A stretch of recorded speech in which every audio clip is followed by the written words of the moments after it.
This is HOA catastrophe. She brought a ruler and a grudge. Karen pointed at a single board cut and yelled that the cut angle was not approved. You do not need to understand it. You need to comply. That was Ruth Baker, records custodian for the Summit Ridge Landing Association, standing on my driveway with a tape measure in one hand and a phone with a cracked screen in the other, filming every inch of my fence project like it was a crime scene. The fence was 3 inches inside my property line according to the survey I had just paid $800 for, but Ruth did not care about surveys. She cared about compliance, and compliance meant whatever she decided it meant on any given afternoon. I work as a network engineer, so I understand access logs and audit trails, and I knew right then that this woman was about creating a paper trail that would bury me. The stakes were simple and brutal. My job was on the line because the HOA chaos kept interrupting my work and sleep. And if I missed one more client call because of another surprise inspection stunt, I was done. Ruth jabbed her finger at the survey stake nearest the side yard. That needs to go, she said. You are trespassing on the easement. I pointed out that the survey showed the easement started 6 feet further in, but she talked right over me. The survey is not approved by the association. I tilted my head. The survey was done by a licensed surveyor hired by the county. Ruth smiled, and it was the kind of smile that makes you check your wallet. You think this is petty. I think this is my purpose. She said it like a campaign slogan. I can put you on the agenda and keep you there. That was the first time I heard the boomerang line, and I made a mental note because I knew it would matter later. The permit inspection was scheduled for that afternoon, and missing it would delay the entire job and cost me real money. The contractor was already on edge because Ruth had shown up twice that week, once with a ruler to measure fence height and once to lecture the crew about noise ordinances. The crew boss told me privately that if the HOA kept interfering, he was walking. I could not afford to lose another contractor. The last one had quit after Ruth filed a complaint with the city about his truck being parked on the street for more than 4 hours. That complaint went nowhere, but it wasted 2 weeks of my time and the contractor's patience. Ruth pulled her tape measure out and snapped it open with a theatrical flourish, then walked along the fence line like she was surveying a disaster zone. She stopped every few feet to crouch down and peer at the post holes, muttering numbers under her breath. I asked her what she was measuring. She ignored me. I asked again. She stood up and turned around, holding the tape measure like a weapon. The setback is 4 feet from the property line. Your fence is 3 feet 11 inches. I stared at her. The covenant says 3 feet minimum. She shook her head slowly, like I was a child who refused to learn. The covenant was amended last year. You would know that if you attended meetings. I did attend meetings. I had attended 4 meetings in the past 6 months, and not once had anyone mentioned a setback amendment. I told Ruth that, and she pulled a small handheld stamp out of her blazer pocket and slammed it onto a clipboard she had been carrying. That is your problem, not mine. Ignorance is not an excuse. She turned and walked back toward her car, still filming with her cracked screen phone held high. I stood there in my driveway with my hands in my pockets, watching her taillights disappear around the corner, and I made a decision. I was going to write down every word, because later I planned to read them back to her. That night I pulled up the HOA group chat on my phone and scrolled back 3 months. What I found was a coordinated enforcement wave. Ruth had been messaging the compliance committee every few days with updates on violations she had spotted. Fences, trash cans, holiday lights, lawn height, driveway stains, mailbox paint. The messages were meticulous. She included timestamps, photos, and grid coordinates like she was calling in airstrikes. The committee president had replied to most of them with a thumbs up emoji. Nobody pushed back. Nobody asked if the violations were real. Nobody questioned whether a driveway stain was actually an enforceable issue. I took screenshots of every message, 37 in total, and saved them in a folder labeled evidence. The next morning my doorbell camera caught Ruth doing a late-night inspection patrol. She walked up my driveway at 11:15, holding a flashlight in her phone, and stuck a notice on my front door. The notice said I had 72 hours to remove the survey stakes, or face a $50 per day fine. I watched the footage 3 times. She spent 4 minutes examining my fence in the dark, measuring gaps between the boards with her fingers, and narrating her findings into her phone. At one point she said, "This is a clear violation of aesthetic standards, and the board will be notified." Then she posted the notice, stepped back, took a photo of my house, and walked away. I called my neighbor Greg the next morning. Greg was the kind of guy who kept his lawn at exactly 2 inches and his trash cans inside his garage, but even he had been targeted by Ruth.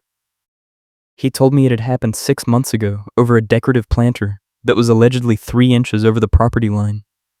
Ruth had sent him a certified letter demanding removal within 10 days, and when he asked for proof, she charged him $75 for a copy of the site plan. He paid it, moved the planter, and never said anything publicly because he did not want to be on her radar again. "You are not the first," Greg said quietly. "You are just the first one who is fighting back." That was when I realized Ruth had been doing this for years, and nobody had ever called her out because the cost of fighting was higher than the cost of compliance. If you are enjoying this story, hit that like button and subscribe for more HOA nightmares that will make you grateful for your own neighborhood. I printed the doorbell footage and the group chat screenshots and put them in a tabbed binder. Then, I called a property attorney who specialized in HOA disputes. Her name was Angela, and she listened to my entire story without interrupting. When I finished, she asked me one question. "Do you have proof that the survey stakes are legal?" I told her I had the surveyor's report, the county permit, and a signed letter from the city engineer confirming the easement boundaries. She paused. "Then, you have everything you need. The problem is not the stakes. The problem is that your HOA is changing the interpretation of a rule mid-argument and acting offended when challenged." She told me to request a formal hearing and to bring copies of everything. "Do not give them the originals," she said. "They will lose them." The hearing was scheduled for the following Tuesday at 7 in the evening. Ruth sent me a reminder email every day leading up to it, each one more passive-aggressive than the last. The final email said, "Failure to appear will result in automatic fines and potential legal action. Dress appropriately." I showed up in my work clothes, red shirt and hood up, with my binder under one arm and a printed copy of the HOA bylaws under the other. The meeting room was in the clubhouse at the edge of the subdivision, a beige box with fluorescent lights and a folding table at the front. Ruth was already there, sitting in the center seat with her stamp and her phone, and a 3-ring binder twice the size of mine. Ruth opened the hearing by reading a prepared statement. She said I had violated Section 12.4 of the covenants by installing survey stakes without prior board approval, and that the stakes constituted a safety hazard and an aesthetic nuisance. She said I had ignored multiple requests to remove them, and that my refusal demonstrated a pattern of non-compliance. She said the board had no choice but to impose escalating fines starting immediately. Then she looked at me and smiled. "You think this is petty? I think this is my purpose." I let her finish. Then I opened my binder and pulled out the first set of screenshots. I slid them across the table, one copy for each board member and one for Ruth. These are messages from the HOA group chat showing a coordinated enforcement wave targeting multiple homeowners over minor issues. I pointed to the timestamps. Notice that every enforcement action in the past 3 months was initiated by Ruth Baker, and that none of the other board members questioned the validity of the complaints. I pulled out the second set of screenshots. These are the bylaws showing that survey stakes are explicitly permitted as part of boundary verification, and that no board approval is required for temporary markers. I pulled out the surveyor's report. This is the survey showing that my fence is fully within my property lines, and that the stakes mark the correct easement boundary. Ruth's face went red. She picked up her stamp and slammed it onto her binder. "Those screenshots are taken out of context." I shook my head. "They are timestamped and unedited. If you want to claim they are out of context, you will need to provide the full chat history." Ruth leaned forward. "The chat is private association business." I smiled. "Then you are admitting the chat exists and that it shows what I just described." She did not answer. The board president, a man named Dennis who looked like he wanted to be anywhere else, cleared his throat. "Ruth, did you charge homeowners for access to public HOA documents?" Ruth's jaw tightened. "I charged a reasonable administrative fee." Dennis looked at me. "How much did she charge you?" I told him I had not been charged yet, but that Greg had been charged $75 for a site plan. Dennis wrote something down. Ruth, that is not a reasonable fee. That is extortion. Ruth stood up. I am following association policy. Dennis closed his folder. No, you are not. The policy says 10 cents per page. A site plan is 3 pages. That was when the twist hit. Another board member, a woman named Carol, spoke up. Dennis, I need to say something. We have been holding these enforcement hearings without proper notice. The bylaws require 14 days written notice for any hearing that can result in fines or liens. Ruth has been scheduling them with 72 hours notice. Dennis looked at Ruth. Is that true? Ruth sat down slowly. We have always done it this way. Carol shook her head. That does not make it legal. If we have been violating open meeting rules, every fine we have imposed in the past year is invalid. The room went silent. I could see Ruth calculating, trying to figure out how to spin this, but there was no spin available. Dennis looked at me. We are going to table this hearing and schedule a full board review. In the meantime, no fines will be imposed, and you are free to keep your survey stakes. Ruth started to object, but Dennis cut her off. Ruth, you are out of order. The meeting is adjourned. I walked out of that meeting with my binder under my arm and a text from Angela waiting on my phone. Call me. When I called her back, she was laughing. You just invalidated a year of fines. If anyone else in that neighborhood wants a refund, they can file a complaint with the state, and the HOA is going to have to pay out. I asked her what I should do next. She told me to wait, let them eat each other. 2 days later, Ruth showed up at my house again. This time she brought a vendor, a guy in a neon safety vest carrying a toolbox. She pointed at my fence and told him it needed to be adjusted for safety reasons. The vendor looked at her, then at me, then back at her.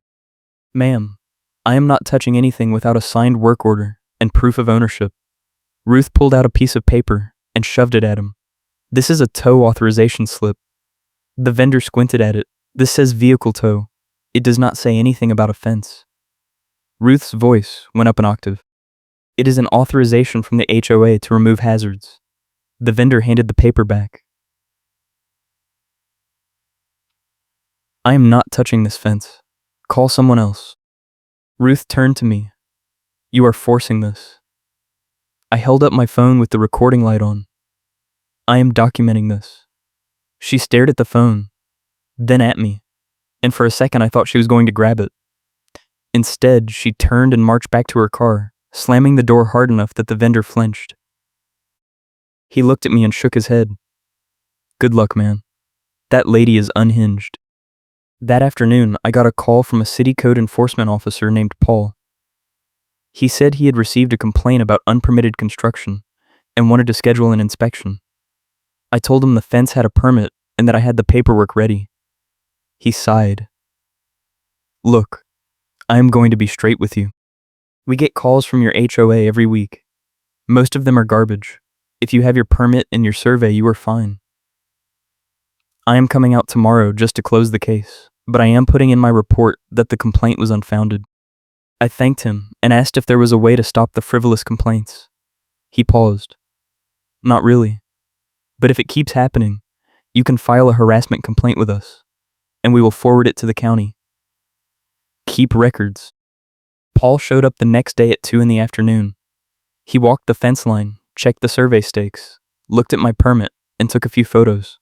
Ruth appeared halfway through the inspection, power walking across the yard with her phone out. Paul saw her coming and held up a hand.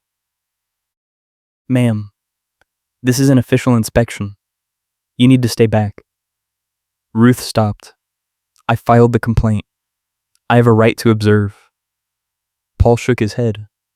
No, you do not. Step back or I am going to cite you for interference. Ruth opened her mouth, then closed it, then turned and walked away. Paul watched her go, then turned to me. She does this a lot? I nodded. He wrote something on his clipboard. I am noting that in my report. When Paul finished, he handed me a printed incident report with a case number. Everything is code compliant. If she files again, reference this case number, and we will mark it as a repeat frivolous complaint." He paused. "Off the record, you should get a lawyer. This is not going to stop." I told him I already had one, and he nodded. "Good. You are going to need her." That night I got an email from the HOA board. It was not from Ruth, it was from Dennis, and it said the board had scheduled a special meeting to review Ruth's conduct as records custodian.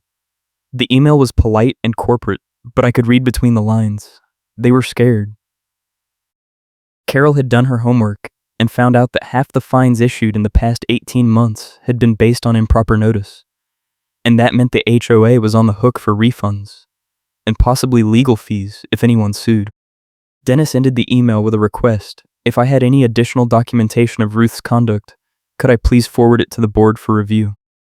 I forwarded the doorbell camera footage, the group chat screenshots, and a timeline I had been building in a spreadsheet. Then I called Angela and told her what was happening. She laughed again. "They are going to cut her loose. Watch." She told me to keep my head down and let the board do the work. If they try to retaliate, we go nuclear and file with the state. But I do not think it will come to that. Ruth burned too many bridges. The special meeting was scheduled for the following Thursday. I was not invited, but Greg was, because he had filed a formal complaint about the site plan fee. He texted me updates throughout the meeting. Ruth showed up with her binder and her stamp and tried to run the meeting, but Dennis shut her down in the first 5 minutes. Carol presented the evidence of improper notice and the fee overcharges. Another board member brought up the vendor incident and the code enforcement complaints. By the end of the meeting, Ruth had been removed as records custodian, stripped of her committee assignments, and told she was no longer allowed to file enforcement complaints without board approval. Greg texted me. She walked out, slammed the door, did not say a word. 2 days later, I was at the gas station at the edge of the subdivision filling up my truck when Ruth pulled in.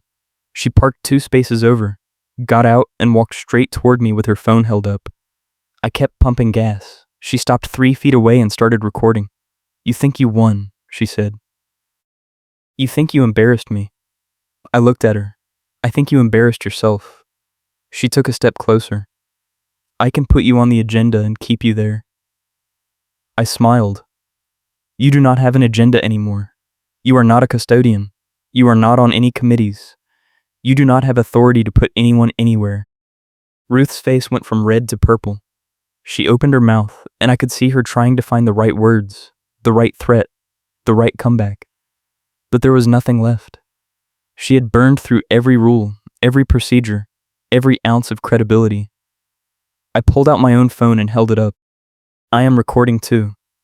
If you want to keep going, we can both post our videos and see whose story people believe."